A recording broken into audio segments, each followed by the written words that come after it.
una explicación muy clara que ya nos enseñaron Marx y Durkheim. El ser social determina la conciencia social y la fenomenología de la vida de los ciudadanos está definida en gran parte por las variables sociales, además de las variables biológicas y psicobiológicas.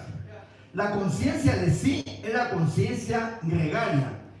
Es el grupo quien define nuestro destino afortunado o desafortunado, en donde el libre albedrío juega un mínimo papel. Dentro de esas determinantes sociales aparecen personajes individuales que influyen en la vida de los otros, como es el caso de la abuela del filosofito, a quien éste apela para mitigar los aciagos resultados de su tórrida existencia. Otros, como el padre, influyen de una forma distinta, insertando en la conciencia del futuro escritor el modelo del macho sexualmente promiscuo, maltratador, egocentrista y narcisista. Las calles y antros de Misco y los estratos étnicos que los habitan no son solo entornos, sino también personajes indígenas, mestizos, afrodescendientes y descendientes de criollos. Configuran un parque variopinto que tiene su propia dinámica. Como es habitual en la jerga de los drogos y los alcohólicos, se les conoce por apodos, alias y motes que reflejan sus idiosincrasias y se comunican con vocablos de calón propios del habla de las pandillas. Destacan los maleantes como Cara de Guisa, quien le roba sus zapatos nuevos y recibe una paliza de su protector, Ronnie.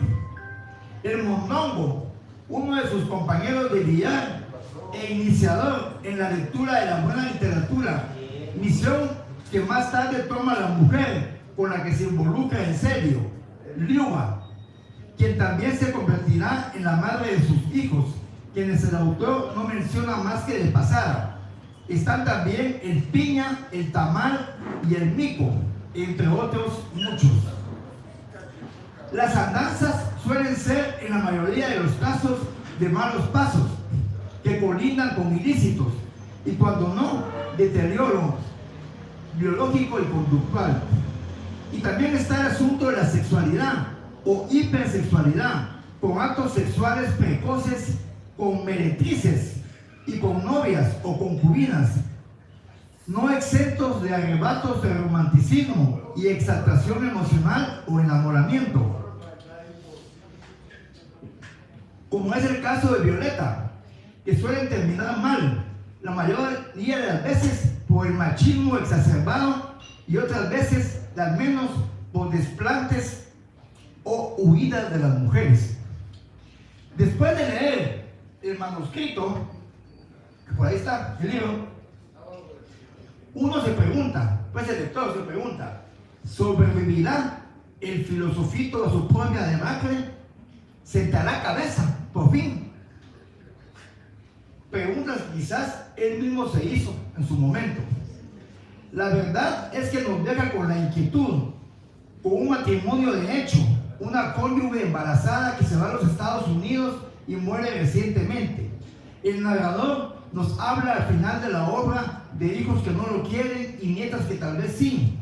Nos cuenta un poco de esa relación y de los entuertos que la pareja vivió, tal vez del trato que el filosofito, ahora ya no un niño ni un adolescente, le dio a la madre de sus hijos, con quien se encuentra muchos años después, y de la sorpresa que ella se lleva al enterarse de que su amigo, cónyuge, neurótico y perdido, es ahora un escritor de obras literarias.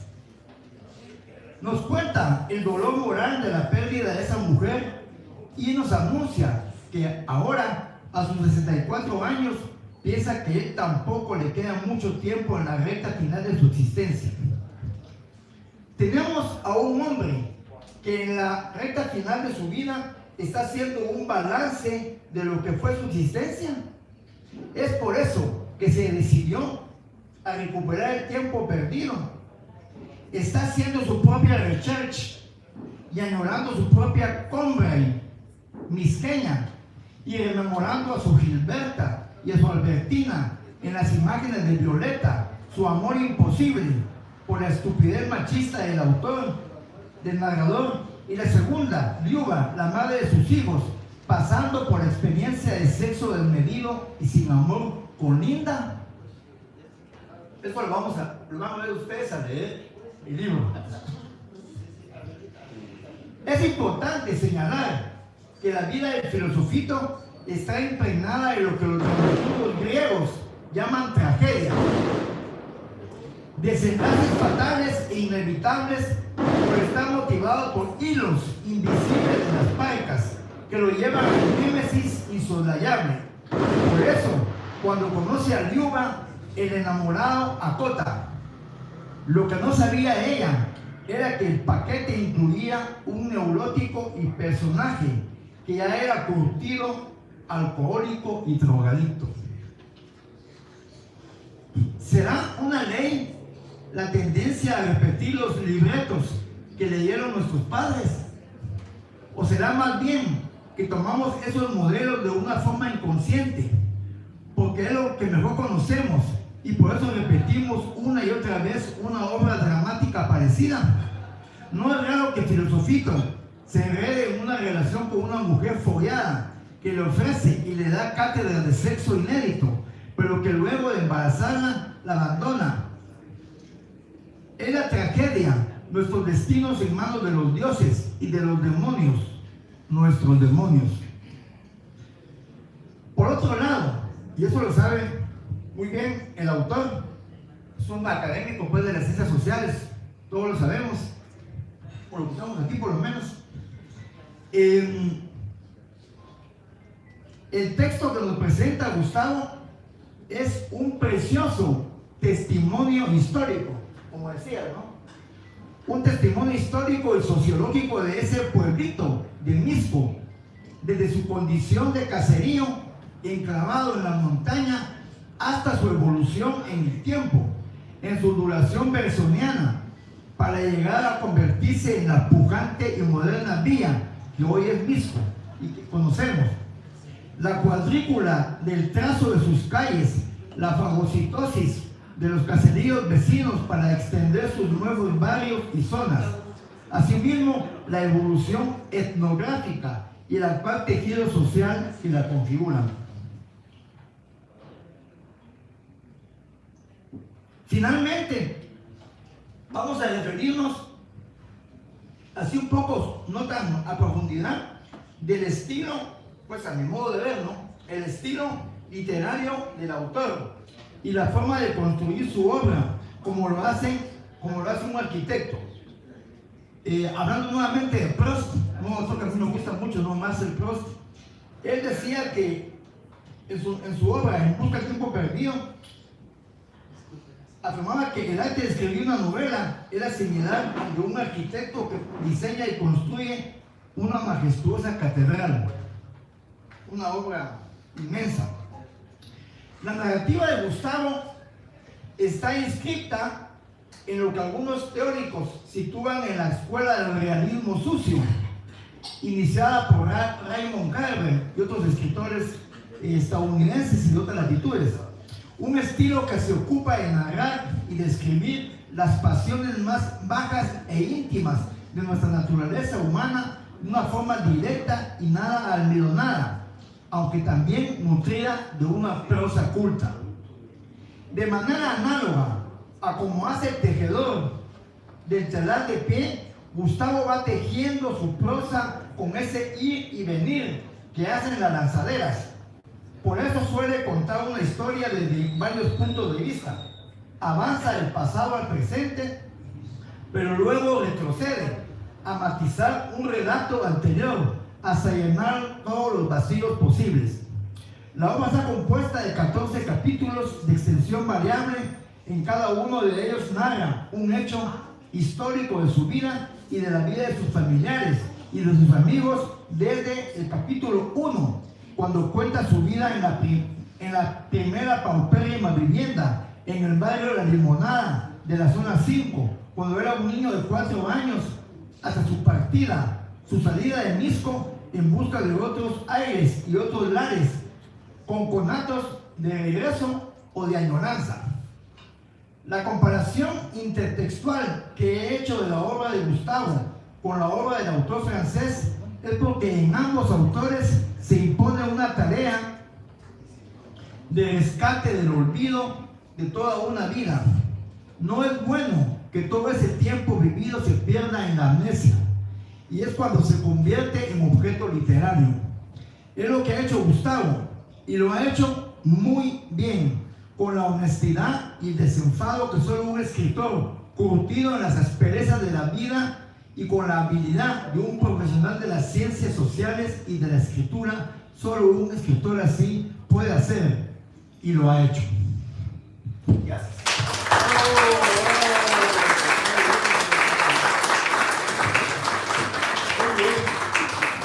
Hizo también su tarea que a ratos me apabulló. Muchas gracias, muchas gracias. Todo eso de que soy un mal hijo, mal marido, mal padre, sí. Bueno, gracias, Leo. Sinceramente, no podía esperar menos de vos. Sé que de pronto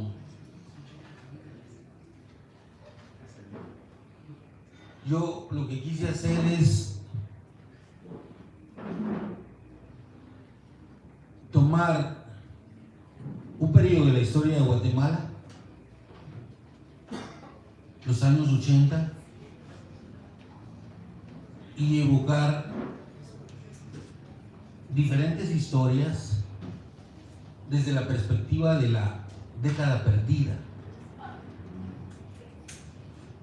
De pronto no me salió así, sino la historia de un alcohólico violento, maltratador de mujeres, ¿verdad?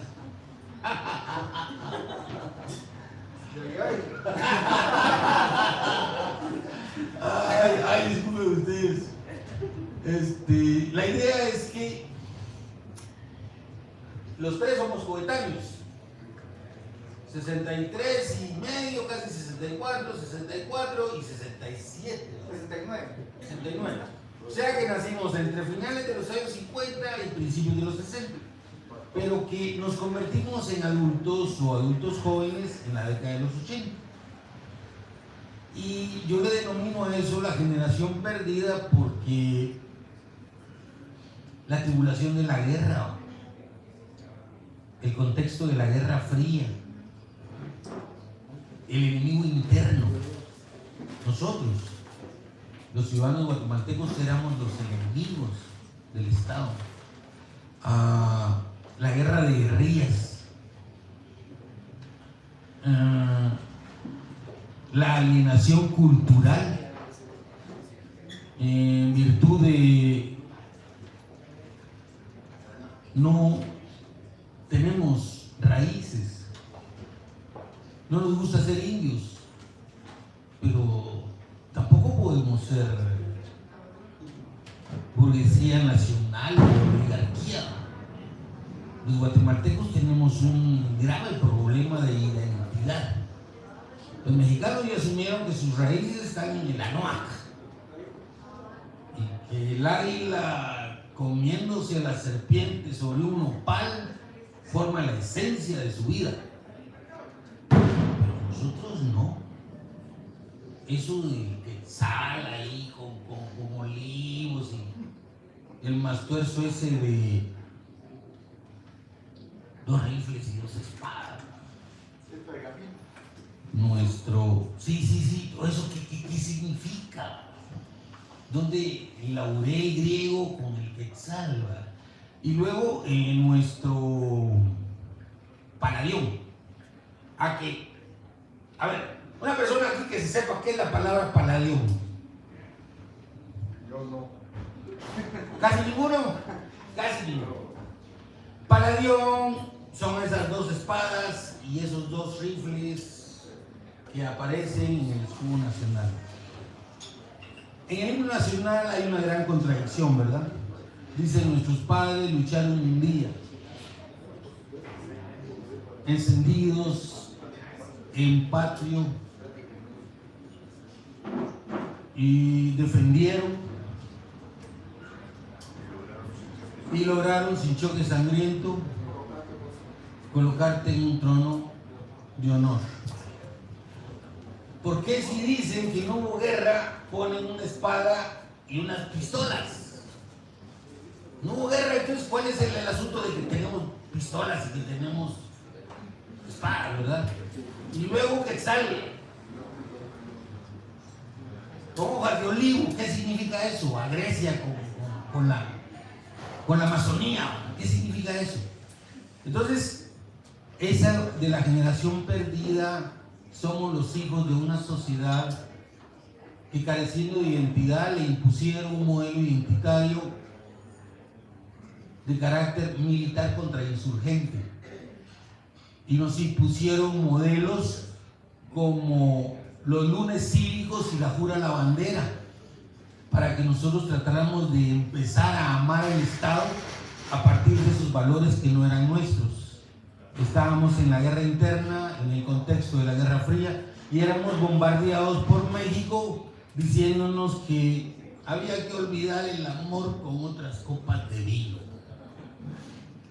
Y estábamos bombardeados por los Estados Unidos cantando unas canciones de Si crees que yo soy sexy, con un grupo de individuos entre afeminados y cantantes, lo que se le llamó el glam rock, hombres que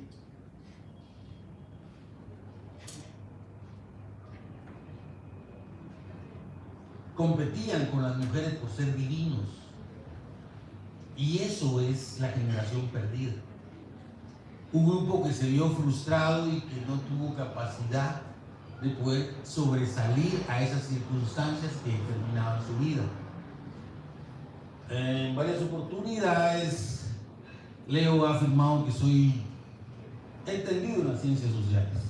Bueno, sí, fui a la universidad, sí, me gradué, soy sociólogo, y no sé hasta qué punto fallé en que en lugar de salirme un bonito análisis social, desnudé toda mi alma y evidencié, tal vez sin intención, la característica terrible del macho guatemalteco. Porque aunque esas cosas son una alusión, si ustedes tienen la oportunidad de leer la obra, se darán cuenta que el montón de personajes masculinos que la rodean son iguales que el personaje central o peor. Y entonces por eso entiendo perfectamente el asunto del feminismo y entiendo toda la teoría del género y la reivindicación de las mujeres. Porque no puede ser posible que la mitad del país haya sido juzgada, sometida, golpeada, abandonada, sin ninguna clase de derechos, y no es hasta el siglo XXI que se reivindican los derechos de las mujeres a través de esas leyes que de pronto nos parecen muy duras a los hombres, pero que son necesarios para transformar esa misoginia y ese machismo tan característicos de los guatemaltecos, ¿no? Así que le agradezco a Douglas el que haya sido buen amigo. Ya he hablado de los años maravillosos.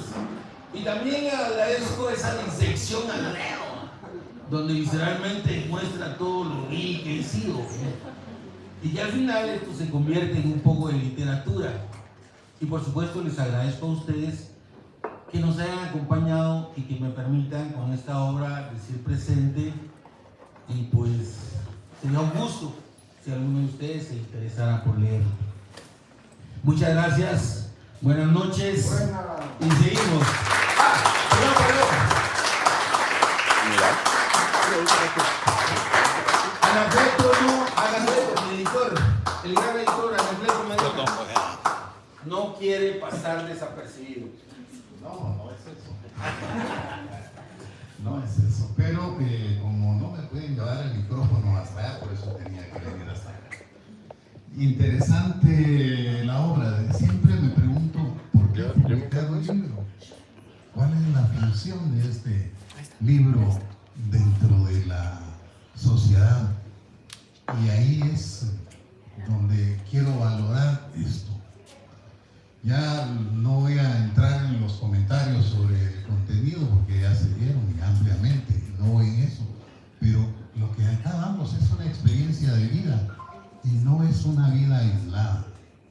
Así como esa historia que está narrada ahí, de no una, son varias las personas, hay una buena parte de nuestra sociedad que vive.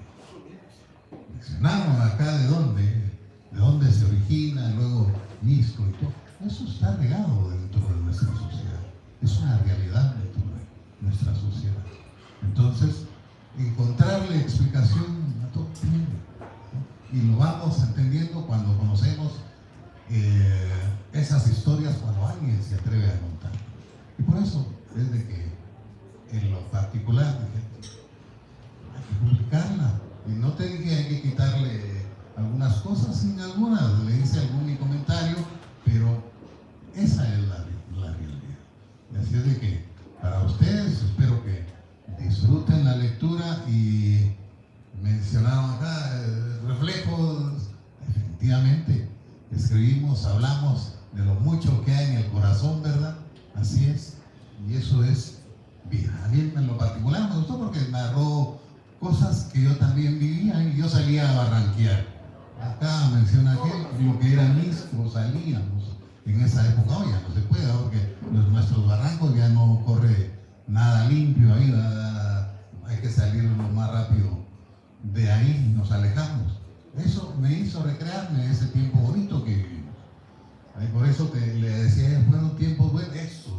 Ahora lo de las amistades, ¿no? La tristeza, el ver de que muchos de las personas que menciona ahí Gustavo ya no existen, ¿verdad? Y eso es lo que pasa dentro de nuestra sociedad. Todo tiene un precio y las decisiones que tomamos, por supuesto. Así de que muchas gracias por el tiempo.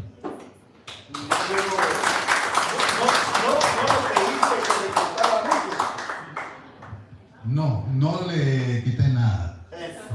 Así es de que, en lo particular, como editor, lo único que me encargué fue que quedara en un formato que no les cueste la lectura, ¿eh? Porque a mis años, como andamos por ahí casi por la misma edad, tiene que ser fácil para mí. Entonces, para ustedes será mucho más. Muchas gracias. Gracias, Enrique. Muchas gracias a ustedes de nuevo.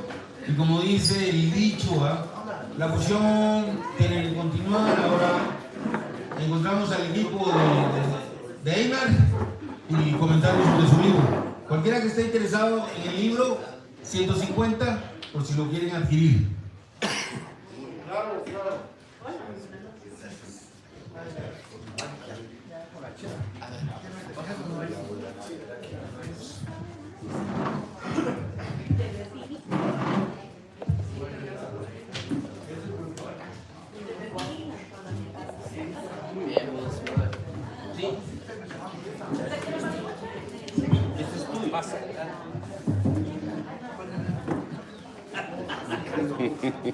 Me imagino que ese también para vos.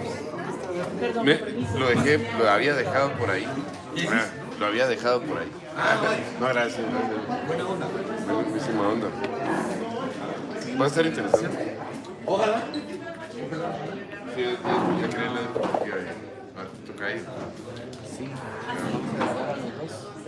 Vamos. Firmados.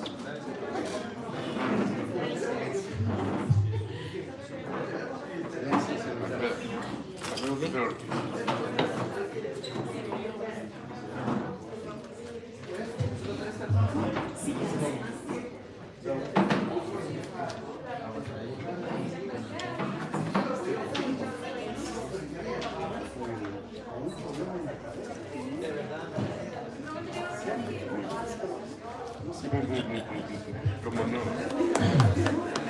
¿Qué tal? Buenas noches, ¿cómo están?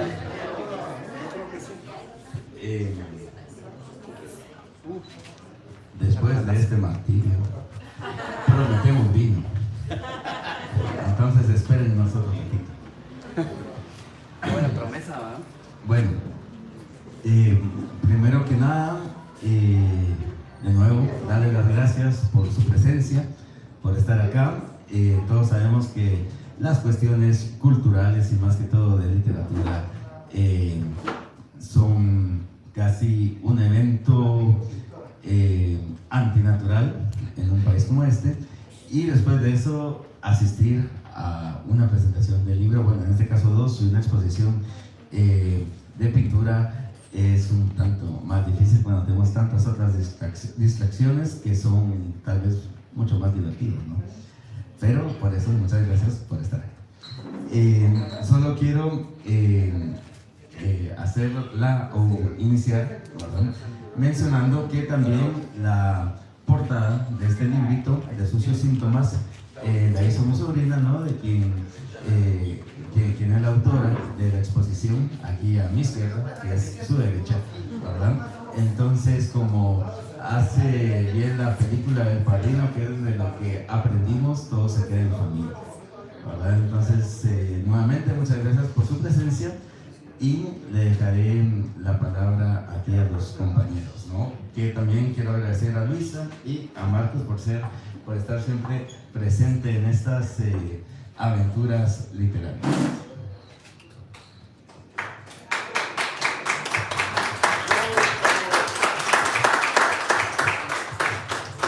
Muy buenas noches.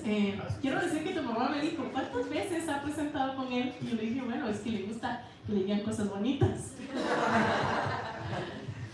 No, muy buenas noches a todos y muchísimas gracias por estar aquí. Yo soy amiga de Einar, bueno, me considero su amiga y quisiera presentar este libro de esa manera. Primero diciendo que lo disfruté increíblemente, Einar, disfruté el libro increíblemente. Yo tenía un problema. Conozco a Einar desde hace mucho tiempo y lo he escuchado leer su poesía desde hace mucho tiempo. Y me pasaba que cada vez que yo agarraba, no importa donde yo estuviera, si había un poema que decía Einar, pues yo empezaba a leerlo y automáticamente mi cerebro empezaba a leerlo a su ritmo. ¿Sí? En esa voz tan peculiar, ese ritmo tan peculiar, esa cadencia tan peculiar que Einar le pone a su poesía. ¿Y por qué hago esta referencia? No sé si ustedes han tenido el placer de leerlo o de escucharlo leer su poesía, que es una experiencia extraordinaria. Es muy rico escuchar la cadencia que él tiene, es una voz muy diferente a las demás. Pero este libro me atropelló como una sorpresa. No pude. Por mucho que leía el libro, no escuché ese Einar anterior. Escuché un Einar totalmente diferente. Te quiero decir que por eso probablemente tu libro para mí fue una gran sorpresa. Y me fascinó desde el primer momento. Llegué a la página 40 y tantos y yo estaba maquinando mucho antes de cualquier otra cosa. Primero me tenías encerrada en el porqué, pero lo más importante es que te encontré muy afín. Yo también escribo, por tanto, hoy encontré un Einar un poquito más universal. A veces, nosotros platicamos mucho sobre lo que se escribe y lo que escribimos y decíamos que a veces uno se pierde en lugares comunes. Eso es para los poetas y los cantautores. Gracias, Pedro Moche, por estar acá. Para los poetas existen algo que se llama lugares comunes. Y la idea es, decían, no regresar a un lugar común, pero el lugar común que la mayoría de nosotros tiene, obviamente, son sentimientos universales. Entonces, tenemos que vernos, yo le decía a él, tenemos que vernos en la necesidad de regresar. Porque la poesía es eso, decía Cardosa que la poesía es la única prueba concreta de la existencia del hombre. Y el hombre específicamente es ese conglomerado de experiencias y de sensaciones y de emociones que a veces llegan a la desmesura. Y él me decía, no, es que hay que ser un poquito más sensatos, un poquito más académicos en este sentido. Pero Einar, no te encontré académico, te encontré tremendamente sincero. Y esa es la parte increíble del libro. De verdad. Y yo, de esa emoción, salió esto que, le digo, tengo que escribirlo, o sea, tuve que ponerlo en hojitas porque no quiero que se me olvide nada. El libro a mí llegó en PDF, le estoy peleando con él porque si me hubiera mandado el físico hubiera sido más fácil, hubiera sido bonito, ¿va? Cada parte de cada cita hubiera agarrado yo pues en la página tal, pero no, me van a disculpar, esa parte la tengo acá, ¿verdad? Pero quiero compartir eso con todos los que, tus futuros lectores. Lo disfruté mucho ahí. Escuché mucho una voz más universal. Me sentí más asociada con tu libro y yo esperaría que las personas que estén acá y que compren tu libro y que lo quieran leer, pues lo vivan de la misma manera. Quiero contarles que para mí, por lo menos, por eso empecé con la referencia, cuántas veces le he echado la pala para presentarnos de algo. Quiero decirles que hoy encontré un Einar muy sincero. Y si compran el libro, se van a encontrar un Einar que probablemente no conocen. Y eso me encantó. Me siento honrada. Porque probablemente fue solo tu volitiva situación de decirme, mira, hazme un favor, presentar el libro. Yo espero que haya sido algo más, pero yo te puedo decir que encontré a un ser humano extraordinario, que yo sabía que estaba ahí, que en algún momento pues iba como buen artista, como buen escritor, iba a dejarse leer tal y como es por los demás. Entonces, si me permiten, voy a leer lo que escribí sobre el libro de Einar. Presentar sucios síntomas existe a asumir una postura clara. Este no es un libro que busque agradar ni reconciliar al lector con el mundo. Es un libro que expone, que hiere y que piensa desde la herida. Y eso, desde la tradición literaria moderna, es una decisión profundamente ética. Hablaré de este libro desde tres ejes que se entremezclan constantemente: la experiencia personal de la lectura, en este caso mía, como escritora y lectora; la teoría literaria, que debo confesar que a la par de Einar, pues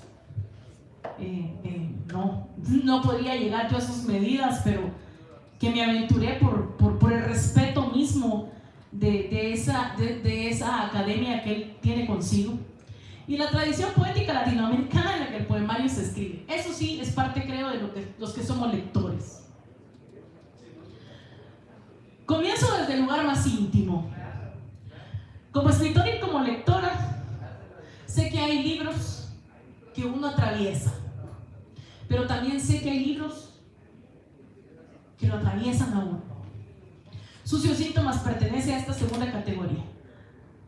No permite una lectura distante, nos obliga a implicarnos, a leerlo con cuerpo y alma, con la memoria, con aquello que preferimos no nombrar.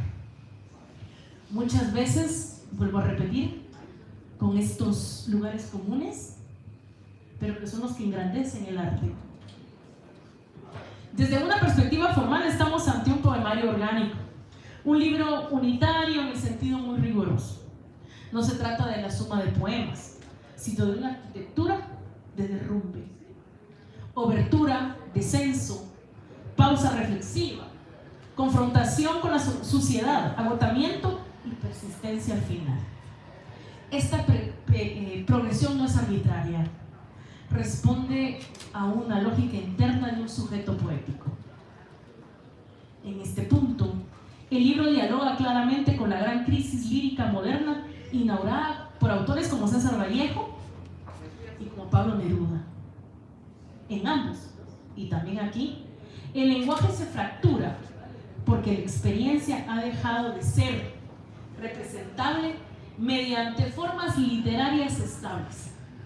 La ruptura formal no es vanguardia gratuita, es una consecuencia existencial. Desde la obertura, el poeta establece su relación con la palabra y el verso más clave es el siguiente: estoy sentado en un mutismo vacío. Aquí el yo poético no se presenta como un sujeto soberano, sino como un sujeto que falta. En términos psicoanalíticos, por supuesto, no habla desde la plenitud, sino desde el vacío. desde Freud y más tarde desde Lacan. Sabemos que el sujeto se constituye alrededor de una carencia. Sucios Síntomas asume esta premisa sin rodeos. Y el poema nace donde el sentido falla. La escritura aparece entonces como un síntoma, no es una cura. Y esto es fundamental para leer el libro. El síntoma, en psicoanálisis, no elimina el conflicto, lo inscribe. Del mismo modo, el poema no resuelve el dolor, lo articula. La primera parte, el miedo, puede leerse como una cartografía de angustia existencial. No se trata del miedo a algo concreto, sino de lo que alguien llamó la angustia ante la posibilidad. El miedo al afecto, a los hijos, al amor, al futuro. No responde a un objeto preciso, porque su origen es ontológico. Existir implica riesgo. Y Einar lo pone claramente en estos versos. Temo al afecto, a los hijos, a la suculenta historia del final feliz. Esto está desmontando grandes mitos culturales. La idea de que el amor y la estabilidad son refugios seguros. Aquí el amor nos salva, expone, y esa exposición produce angustia. Este punto conecta también con Kafka. Pero conviene precisar algo. No se trata de una influencia temática, sin estructura. Como Kafka, el sujeto está atrapado en la lógica del desamparo. Sin embargo, mientras Kafka lo adorna, lo alegoriza, Conquiabur corporeiza. El miedo se siente en el pecho, en la respiración y en la memoria afectiva. En una soledad, el libro se adentra en una dimensión central para el psicoanálisis, y es el existencialismo. La imposibilidad de la completitud del vínculo amoroso. El vos que tanto se repite, al que se dirige el poema, no es solo algo concreto, un otro concreto, sino la figura de aquello que jamás termina de responder. Aquí resulta inevitable pensar, como dije antes, en Lacan, cuando afirma que no hay relación sexual, no existe. Es decir, no hay complementariedad perfecta. El amor, en Sucios Síntomas, aparece como deseo de una fusión condenada al fracaso. Y sin embargo, el deseo insiste. Escribir una canción en la que no cuente la tranquilidad. Este verso es central. Como lectora y escritora conozco y reconozco aquí la renuncia consciente del ideal de armonía. La poesía aquí ya no busca consolar, sino decir cuántos pedazos quedan ante la tranquilidad que es imposible. El paréntesis después introduce a un nivel de reflexión que no debemos confundir con la filosofía sistemática. Aquí el poema piensa desde lo que podríamos llamar una epistemología poética. No hay conceptos cerrados, sino intuiciones que se van abriendo y abriendo y abriendo. Esto tiene mucho que ver con la tradición latinoamericana, que entiende la poesía como una forma de conocimiento no racionalista. Todos sabemos que en Latinoamérica no podemos ser racionales. Y el poema lo afirma. Las vidas, cualesquiera que insignificantes, para el hormiguero infinito en que nos tropezamos. No proclama nihilismo, sino conciencia trágica, bastante cercana a la de Camus. El mundo no ofrece sentido previo, pero el ser humano insiste en nombrar. La tercera parte del libro, el reto, el duelo, la alta suciedad, marca una ruptura ética del lenguaje. Aquí el poema se contamina del coloquialismo, de violencia verbal y de la ironía desencarnada. Desde la poética latinoamericana este gesto se inscribe en la tradición de la antipoesía, espero que recuerden a los poetas malditos, y de la escritura al margen. Parra, Zurita, incluso ciertos registros de Bolaño. Entendieron que cuando la realidad está degradada, el lenguaje debe asumir esa degradación. La sociedad aquí no es estética, es posición política y posición existencial. Somos los nadie, dice Einar. Esta afirmación resuena con fuerza en una región históricamente marcada por la exclusión. El poema se niega a embellecer la precariedad. En el desahogo y el epílogo, el libro nos propone salida, ni tampoco nos propone trascendencia. Volveremos mañana, no es una promesa mesiánica, no va a regresar. Es una afirmación mínima, casi biológica. Porque persistir para el poeta es respirar. El amor quiere respirar, aunque sea un poquito, con la boca de la boca. Desde una lectura existencial, esto no es optimismo, es resiliencia. La palabra no redime, pero permite seguir en pie. Einar escribe desde una poética de la vulnerabilidad, tremendamente radical y sincera. No convierte el dolor en un espectáculo ni una mercancía emocional.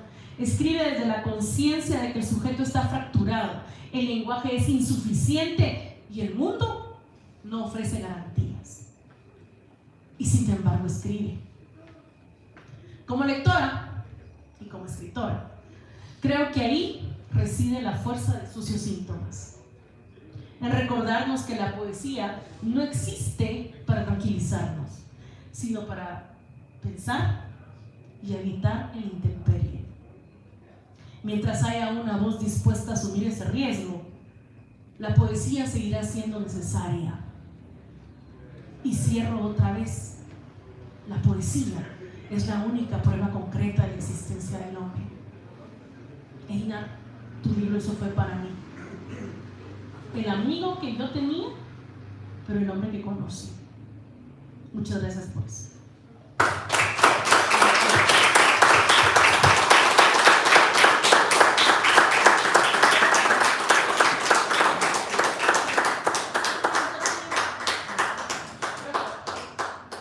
Me gustó el libro, se me notó mucho. También, ¿puedes darle un beso? Beso, beso. ¿Te pasa el micrófono?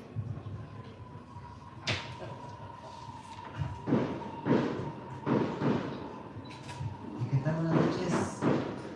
Igual que Luisa, he tenido la dicha, y a veces desdicha, de estar en ciertas trincheras con el Einar. Desde temas editoriales hasta meternos en temas de gestión por alguna extraña razón. Y siempre en el mundito literario de este pequeño país. Y como vivo aquí cerca, no pude decirle que no quería presentar el libro. No, digamos, es un libro que yo considero que tiene muchos méritos reales y generalmente cuando yo presento un libro yo siempre me quedo con las ideas muy generales y no escribo nada. Pero el libro de ellos tenía ciertos matices muy relevantes que sí me obligaron a escribir, ¿verdad? Entonces tuve que escribir un texto puntual. Y todo empieza con una anécdota, ¿verdad? Ajá, sexta tu mamá, entonces. Yo por eso fui mencionada. Ajá. El texto que es breve, ¿verdad? Y se titula Somos cantores, no cantantes. Entonces hace varios años, antes de que la Santa existiera, de hecho, en una de las varias conversaciones que tuvimos con Einar, él mencionó una cita, o se la inventó, no sé, de Silvio Rodríguez sobre la música pop. donde decía que los artistas pop son cantantes. Esto quiere decir que su trabajo es la musicalidad a través de la voz.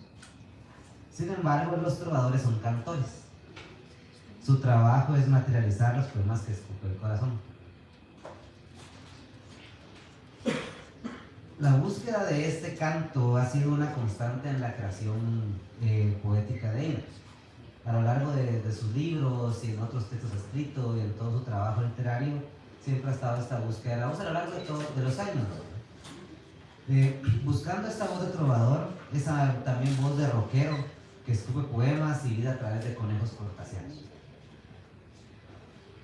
El romanticismo en la literatura es la muerte de dioses universales. Antes, lo que importaba era escribir sobre los dioses griegos, las hazañas de Zeus, las hazañas de los héroes como Hércules y los de la guerra de Troya, etc. Cuando llega el romanticismo se vuelve más relevante el yo y lo que uno siente. Entonces, cuando se llega a que lo importante es el individuo, su concepción del mundo, su vida, su dolor y su pecado, esto lo que lleva es que no quiere decir que los cantares dejen de existir. Los cantares como el mío sí, o el cantante Roldán. En este panorama literario, cada quien responde a su propio canto. En sus síntomas, Einar escribió su propia épica, como el grito agónico de los últimos nivelungos que murieron cuidando su tesoro. Entonces, yo en este libro de Einar que he visto a lo largo de los años y que he tenido la dicha de ver su evolución, lo considero la obra más madura, donde en verdad encuentra esta voz que buscó durante tantos años de escribir y lo que publicó. Seguramente hay muchos cuadernos ahí que nunca van a ver la luz, y todo ese trabajo detrás se ve materializado en este libro.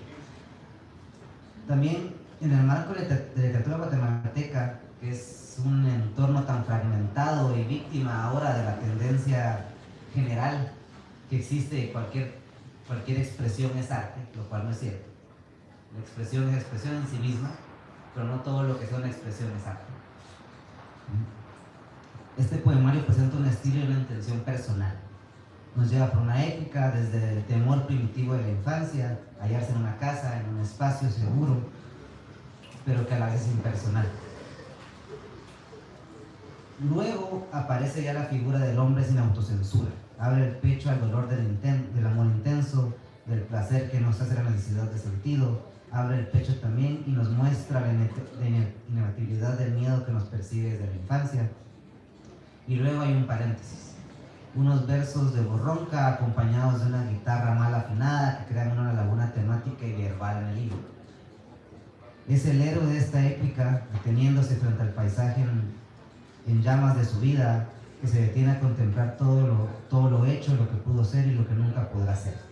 Aquí se acaban las citas cultas y la construcción verbal a lo Calamaro y Charly García. En este paréntesis, una voz de más adentro, subterránea, hilvana todo lo mortal del libro y el poco que tenemos de inmortales. Si ustedes han leído los otros libros de Einar, y si no, igual es lo que podrán percibir en este libro específico, Einar en su construcción verbal persigue mucho, o yo lo he percibido así, en la forma en que escriben estos rockeros argentinos. Charly García, bueno, también Calamaro en su forma, como somos escribir la primera época del Soda Stereo. Entonces, él musicaliza mucho su poesía a través de esta estética verbal. Y es aquí donde yo encontré la madurez de esa intención. En los libros previos se miraba la intención y la construcción, pero aquí es donde creo yo que alcanza su forma más madura y más fuerte. Así como Calamaro recorre la alta sociedad, sin temor a la tristeza, reconoce el miedo al mundo que se hace grande de repente, o puede ser el miedo a que el corazón se haga demasiado pequeño algunas veces. El héroe también fue un campeón que tuvo miedo de pegar a las cosas demasiado grandes. El libro termina más allá de los nivelungos. Tampoco termina con una muerte como la del campeador. Termina como terminan los rockeros, sin un final real. Nos deja con el dolor inevitable de que ni el aquí ni el ahora es nuestro. Lo único que nos pertenece es la incerteza del mañana, porque cuando el mañana llega, deja de ser nuestro. Considero que es la obra más madura de Einar, como ya mencioné anteriormente. Logró construir la voz que intencionalmente ha buscado a lo largo de los años, y creo yo que es el valor. Yo creo que el arte se combina en un factor de expresión, pero la expresión por sí misma no es arte. El arte va detrás de un tema, va con una intención, con un factor de expresión emocional, que puede ser el motor, y un factor de trabajo. Y Einar intencionalmente ha buscado esta voz que ahora empieza a madurar y a construir. Entonces, yo creo que para cualquier lector que conozca ya el trabajo previo, va a encontrar la versión quizá, a falta de otra palabra, la versión quizá más perfecta de lo que Einar puede construir hasta la fecha. Y para los que no han leído nada anteriormente, pues puede dar un panorama muy general y expone bien todo lo que él ha buscado exponer a lo largo de los años. Entonces es un tema de expresión, es un poemario muy sincero, como toda poesía y toda expresión artística debe ser sincera, pero técnicamente bien ejecutada. Entonces es una poesía que se puede disfrutar desde muchos matices, y es un libro que ha conseguido varios méritos en lo que es el panorama literario guatemalteco ahorita, que es tan fragmentado como pobre, pero lo ha construido. Entonces ha sido un buen libro, una lectura que disfruté leer. Tanto que me voy a escribir para presentación. Yo recalco mucho eso, nadie me ha visto presentar libros antes, pero yo no escribo nada. Yo tuve que escribir para esto.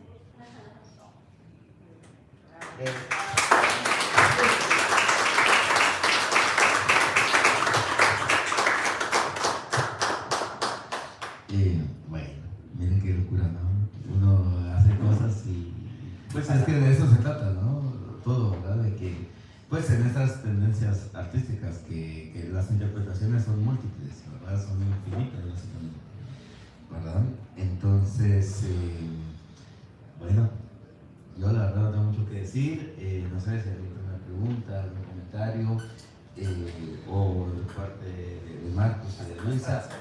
Ah, sí, el libro está a la venta. Sí, claro. Compren el libro. Compren el libro, por favor. Ajá, sí, por favor, está a un valor de 100 quetzales. También tenemos el libro de Gustavo. Pero Gustavo está levantando la mano. Esa expresión tan bonita con la que cerraste la Es la venta presentación del del libro de Einar, que la poesía es la única evidencia concreta del ser humano, como casi parece un cliché. Me gustaría que en este caso me hicieras el favor de explicarme. Sí, para quien no escribe por hacer un cliché. Pero lo que escribimos es la impronta de nuestra alma. Nos movemos bajo la premisa primigenia de que eso nos separa de la naturaleza que nos rodea. Tenemos alma. Somos capaces de amar, algunos de odiar. Y tenemos a veces, si nos damos permiso, como en este caso, la desmesura ante los sentimientos. Me centré en esa frase precisamente por eso, porque conozco a Einar. Y sabía el nivel de cautela, y lo dije de forma, del nivel de academia, que él agarra los sentimientos, esa forma de abstraerse del sentimiento y escribir, porque todo poeta necesita hacerlo. Pero para ser plenamente sincero, para colocarnos directamente en letras, eso, con todo respeto, no requiere oficio, requiere compromiso y requiere una asociación perfecta ante lo que somos, la aceptación de lo que somos. Por tanto, yo he conocido a muchas personas que escriben y que jamás los vamos a conocer a través de lo que dicen. Tú puedes conocer a alguien como Einar sin jamás saber que tiene ciertas profundidades o que tiene ciertos miedos, etcétera, etcétera. Y los miedos, nuestras ambiciones, nuestros deseos, son lo que somos. El ser individual de Einar está aquí. Para mí fue un placer verlo por primera vez. Yo lo conocía como amiga, esa amiga de sentarse junto a él, escuchar su poesía, y sí, dice mucho de lo que vive, etcétera, etcétera, lo que siente, pero aquí está él. Yo diría que hasta ahorita es la única prueba concreta de la existencia de Einar. Como es, tal y como es. Y es un privilegio, obviamente quien está fuera del círculo de amistades de Einar no lo va a ver probablemente así, lo va a ver como un libro pues muy bueno de poesía, muy sincera de otro ser humano. Pero para mí es un privilegio increíble y creo que esa es la emoción que tengo en este momento. Para mí es emocionante ver, como decía Marcos, la madurez, porque solo la madurez te puede llevar a aceptar quién eres. Solo la madurez te puede llevar a aceptar que eres esto y que no importa lo que digan, puedes amar, puedes dolerte, puedes tener miedo, puedes sentir con todas las fuerzas de tu vida, si se te da la gana, cualquier sentimiento. Entonces, eso está puesto aquí. Hoy Einar se dio permiso de decirnos, sí, me duele, tengo miedos, tengo esto, tengo el otro, amo, he amado a mi manera, pero he amado de esta manera. Y esa es la impronta de su individualidad. Entonces, a eso me refería. Para muchos, Cardosa, como cualquier otro escritor, es un cliché. Pero yo creo que la fascinación viene del lector, porque el lector ha tocado las almas de muchas personas a quien ha leído. Y eso nos hace individuales. Entonces, a eso me refería, con que es la única prueba concreta de la existencia del hombre. Muy aparte es agarrar con toda la academia del caso un tema y hacer un panfleto. Yo pienso esto y estoy políticamente correcto con lo que estoy haciendo y esto es lo que se espera que yo escriba. Este libro no fue eso. Este libro fue un ejercicio sincero de decir, sin decir nada más que sentir y decir así me siento. Y es súper agradable de leer.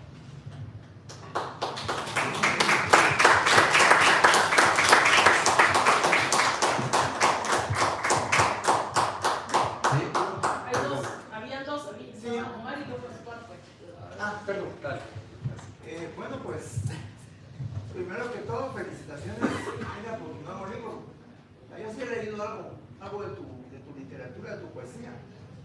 Y hablábamos de los lugares comunes, ¿no? Que en literatura, poesía, se habla mucho de lugares comunes, ¿verdad? El cielo tachonado de estrellas, los grillos que chirriaban en la noche, cosas así, ¿no? Frases que ya son muy comunes.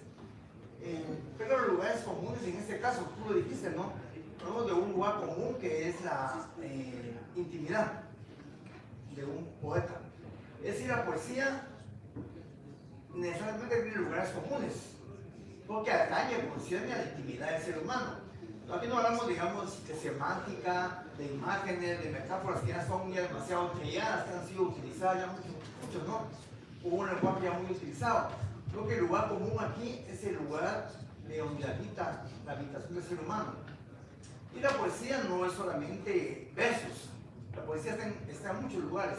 Está en la pintura de Sofía, por ejemplo. Hay poesía, pues. Y Borges, porque Borges nos decía que el poeta no era un artista de 2 a 5 de la tarde, de 8 a 4, no, que el poeta es poeta 100%. Y toda su vida siempre es poeta, no es que sea un poeta con horario. Pero la poesía no es de que sea meramente un oficio, como también decías tú, ¿no? La poesía es la esencia del ser humano, aún del que no escribe poesía, pero está viviendo la vida misma. La vida misma es poesía, si uno la quiere ver así, ¿no? Eso es lo que yo tenía que decir. Excelente, muchas gracias.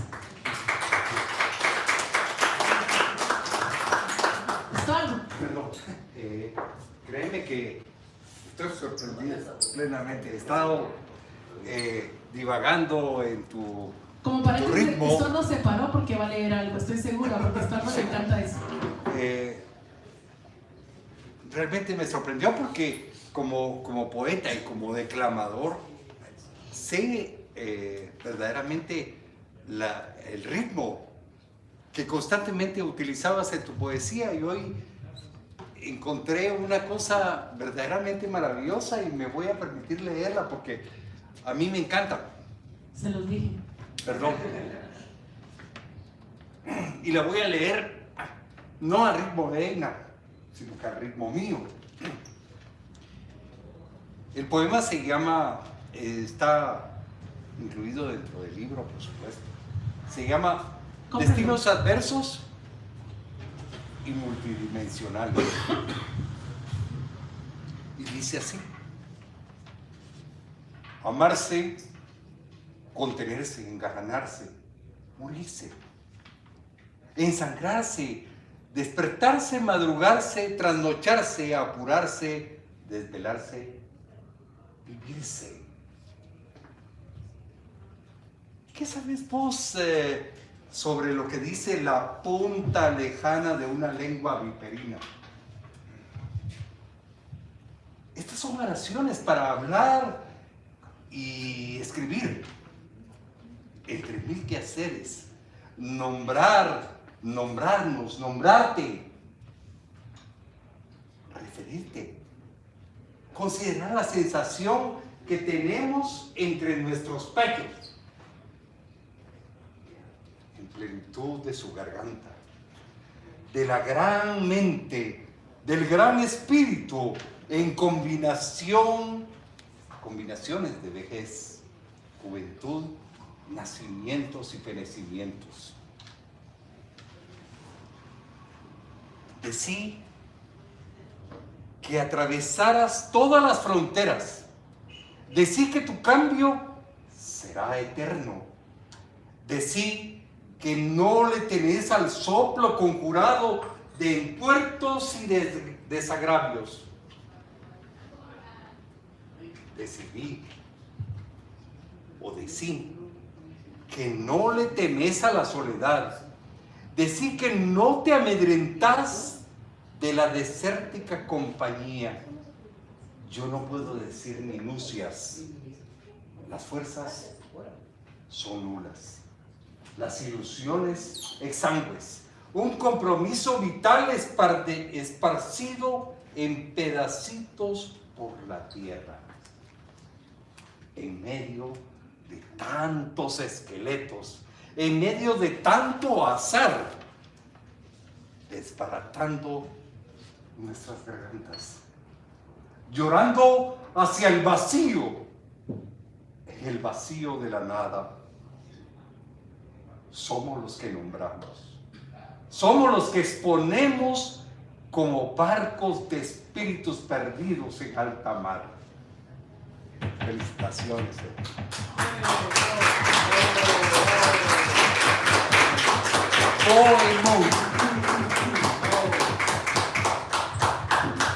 No sé si alguno más tiene algo que decir, alguna pregunta, alguna colaboración, un pedido de libro.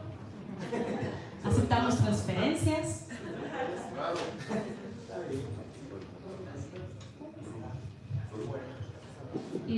Vamos, entonces, bueno, vamos a cerrar. Los invitamos porque vamos a degustar un vino todos juntos, y aparte tengo entendido que también vamos a tener el placer de seguir escuchando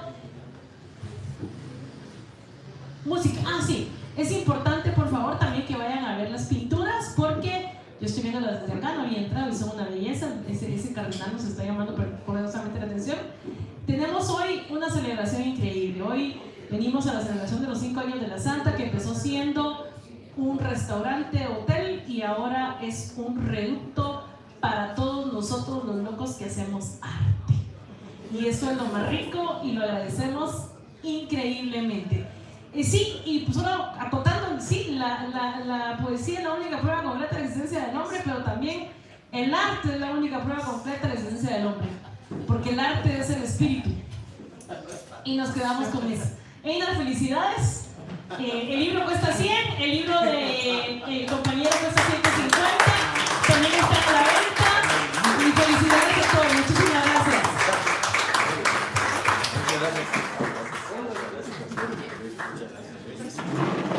Buenísimo aporte.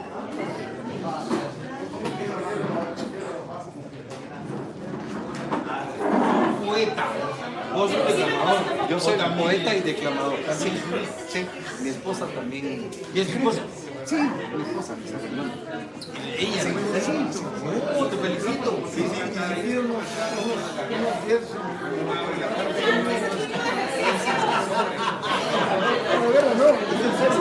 ¿En serio?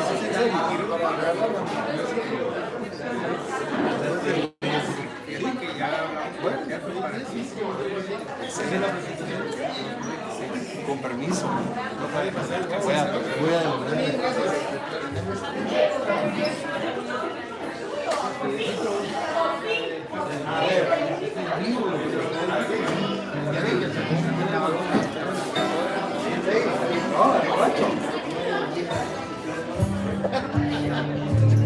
No me lo crees, quizá. No tiene lo que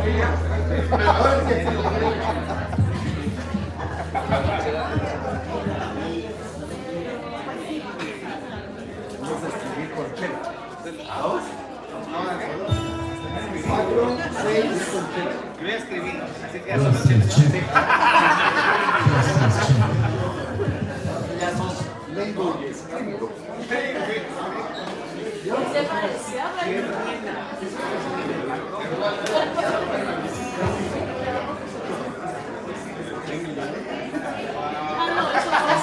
no era en ese sentido. No era en ese sentido. Me voy a escribir acá. 2, 3, 4, check.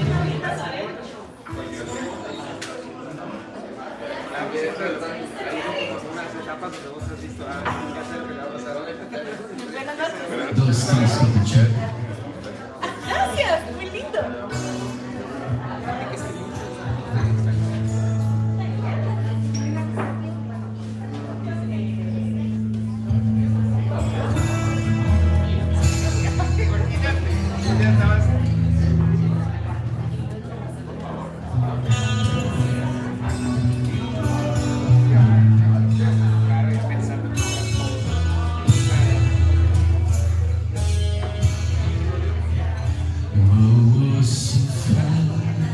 No one can save Yeah.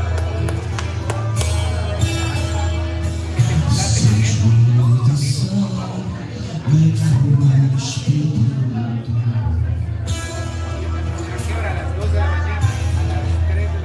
I want to feel like someone like you.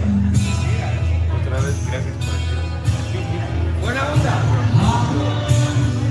That I need someone like you. No, I'm falling in love. Since never joined. No, I'm falling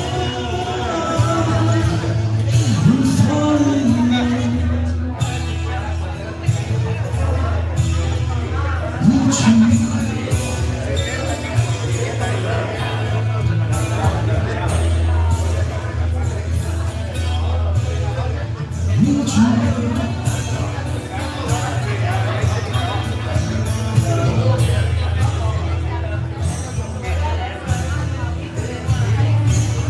My weekend finds you blue.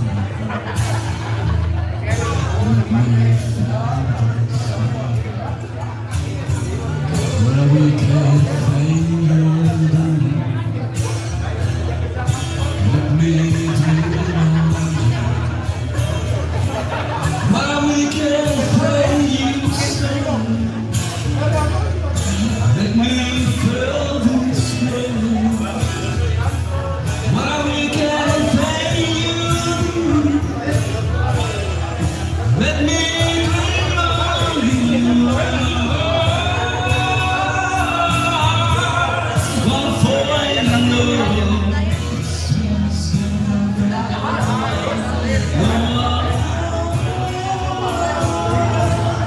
One for in love.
Vamos a la playa, quiero conocerte, quiero despertarme. Nena, no estoy apurado, no sucederá. Más allá de la estación, nunca es tarde, nunca es tarde para encontrar.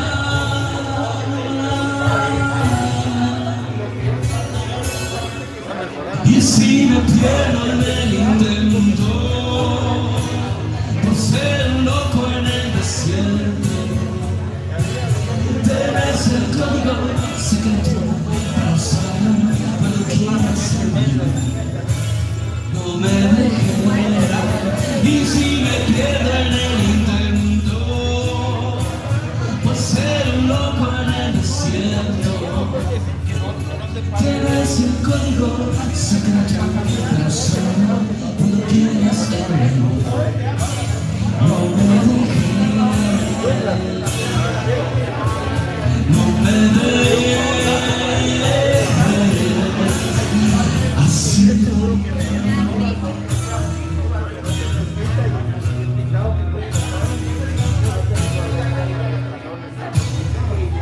No sé cómo explicarte lo que pasó en el parque. En un instante supe que eras para mí. No sé lo que miro en el espejo. Todos mis amigos me dicen que no era cierto. Se hace de noche, las luces se apagan. Vos no querés quedarte sola en la cama. No, nunca es tarde. Nunca es tarde para encontrar.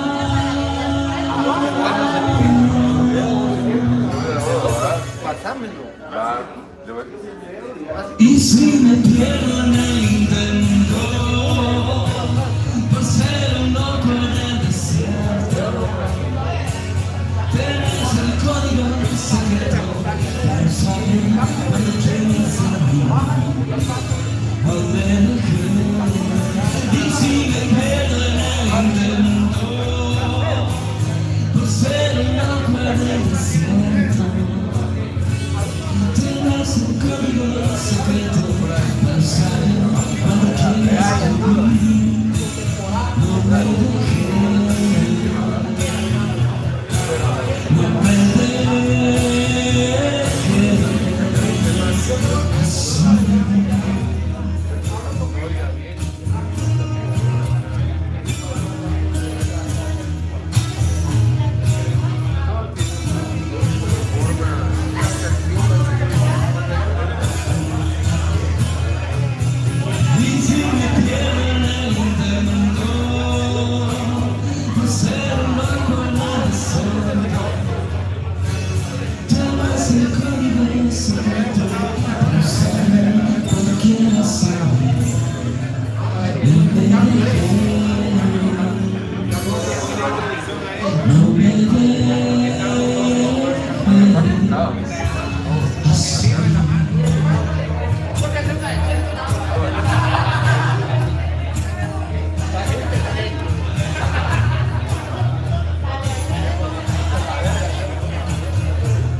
lo encuentro.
Muy bien, vos.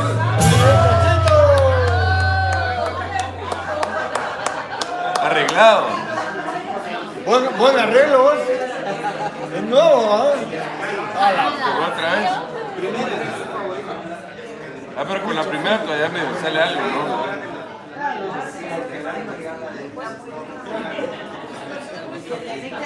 ¿Ponemos música o sigo? Sin cuerda.